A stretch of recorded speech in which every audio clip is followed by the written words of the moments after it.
Welcome back to part 8 of my Magiranger review, and without any further ado, let's go talk about wizards now. The wizards go in search of Snowgel, a great ice wizard who can boost their power. After proving their courage, she grants them legendary armor. With it, they defeat their enemies. I don't know if there's like a TV special I'm missing or if something is wrong with my DVD, but at the end of the last episode, they were fighting the dog guy with the bubbles, and Hoka was losing her memory every hour. And then at the beginning of the next episode, there was a big ice crystal that was going to freeze the whole city. Dog Bubble Man's staff is broken, and Hoka seems to be completely normal. Hoka transforming is so normalized that she can just have a little chat with her friend, and if they're both excited about something, she can just transform into a fishing rod for him. And then they all get eaten by a giant fish. Okay, this freaked me out a little bit because that thing looks a lot like an egg, and I thought it was an egg, and then Urara went over and picked it up, and it's like a little baby carriage cradle thing with a baby in it. That's so bizarre. But that level of discomfort I felt over that amount of bizarreness could not have prepared me for this. What is that? She's like the most powerful baby wizard in the universe, I guess. I feel like Smokey's had a lot of personal development since his standalone episode with Urara, because he used to be very sassy towards Hikaru, but here he is like genuinely caring about him and getting him out of harm's way. So really, I'm starting to like Smokey a lot more as a character. Legendary mode unlocked! And may I just say, this design makes so much more sense now I know it's influenced by snowflakes. I have a theory that Hikaru is actually cursed to be super magically attractive, because it's not a good thing for you to toss your hair and have it like sparkle and make a sound effect. That's just weird. Why would you pull the mandrake root out of the pot if you already know what's going to happen? The wizard's elemental powers are increased. If they keep using legendary armor, they will become saints and lose their human memories. In a moment of crisis, they choose to sacrifice who they were to save the world. For this courage, they are rewarded with getting to keep their memories. We've gone full X-Men. The Ozu household is now Xavier's Institute for Gifted Youngsters. Everyone's got mutant powers they developed when they became teenagers, and they don't know how to control them. Can we keep going in this direction? I want the show to just be this from now on. Bing!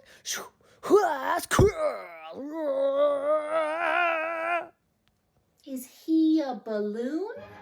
I know it's not gonna last, but I did get one more X-Men scene, and I am happy with that. Magiranger has a lot of recurring, like, super heavy one-off plot lines, and they're not always, like, depressing heavy, like Tsubasa's ghost girlfriend disappearing. That was, like, a sad heavy. But there are a lot of plot lines that have to do with, like, using your courage and developing as a person and becoming a stronger good guy that are just, like, really intense. For instance, this one, where they're agreeing that even though using this power is going to take away their memories of being siblings, they're willing to sacrifice themselves in order to save the city. And then it's like oddly hopeful while it's also this sort of somber, weighty thing where you're like, oh my god, they're not gonna remember each other anymore. And then they're like smiling and running towards the camera, and you're just like, you go get it, you guys. You go get the bad guy. I object to Kai hitting on Rin. First of all, she's several hundred years old and he's like 17 or 18. And second of all, he has another girl he likes. An ancient evil mold monster is unleashed upon the city. Among the countless affected citizens is Makito. His 4 siblings must defeat Purple Wizard without their eldest brother in order to destroy the mold and save all who were infected. It's the little eyeball of doom. It reminds me of an object from like a Mission Impossible movie, or like, this poison could take out everyone in a whole room. Except it has like a Sentai spin on it because it has a little eyeball. I think it's great that how Purple Wizard ends up getting his magic back is they like raise up their wands to use them and he just takes them and he's like, I'm taking these back. Suck it. It's so like, it's like a kid stealing your lunch money in middle school. Makito's having a really bad acne day and his friends don't want him to go outside. I just think he should be allowed to go outside if he wants to, but he might want to put something on that. Some kind of cream. It looks like it hurts Makito is literally cheerleading. He's literally like, go team, go! I can't get over how the wizards are always confused when Purple Wizard helps them. They're like, why did he do that? And I'm like, because he likes you. He likes you, which is why he's never destroyed you and he's helped you like 12 times. And they're just like, why would he do that? He likes you. Mei uses forbidden magic to bring back all the souls of the monsters who were defeated years ago and create one creature from them. Unable to compete with the strength of this new many-faced monster, the wizards are captured. Their legendary armor magic is stolen to break the seal holding back the season's big bad. Purple Wizard steps in to save them, revealing he is their father.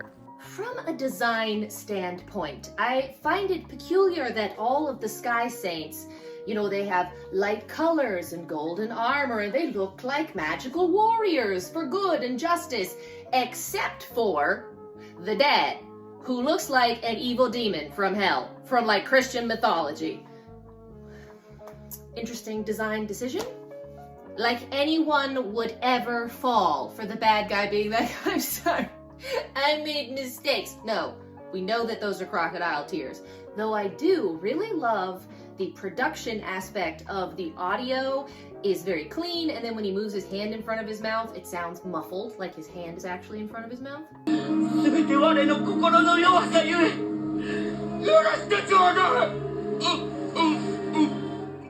Ghosties! Oh, they did. Kai's gone Super Saiyan! So your evil dad is gonna decide he wants to be good by stepping in the way and saving his son from the electricity that's being shot at them by the main villain. There's no correlation between these two scenes whatsoever. Bum, bum, bum! The wizards are rescued from the underworld. After Kai comes to terms with the fact that Purple Wizard is his father, he breaks the evil spell and releases him. Daddy Ozu then returns to the underworld to finish off the big bad, leaving his children with the final message that their mother is still alive. We got far enough into the season that the Saturday morning cartoon thing got updated.